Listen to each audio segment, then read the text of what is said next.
My name is Jasmine Ingram, and I will be giving my summary off of Chapter 4, 5, and 6. In Chapter 4, it talks about the importance of language and verbal communication. Language is an important way of communicating with others. We use language every day in our lives to let everyone know that we come upon how we understand, feel, and what we want throughout our lives. We communicate effectively with our words, tone of voice, and gestures in many different situations. Language organizes the way people preserve the word. English is a proper language throughout business. Verbal communication is the use of sound and language to relay a message. An example of verbal communication is screaming and waving 911 help to be taken seriously that it is an emergency. In Chapter 5, nonverbal communication is very important. There are many ways to communicate than using words.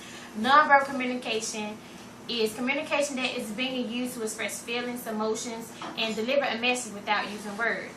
The characteristics of non-communication are hand gestures, facial expression, body language.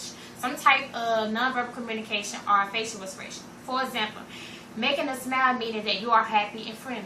Frown means that you are upset and mad. Some body language are unfolded meaning that you are tense. Head shaking shows that you agree to what the person is saying or understanding. Through communication, you see how a person feels and what they are thinking. In Chapter 4, effective listening is important. In Chapter 6, effective listening is important.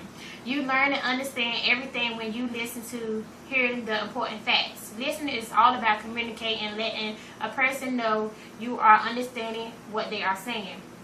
You are giving them support to their feelings and thoughts from what they are speaking about. Hearing is when you preserve sound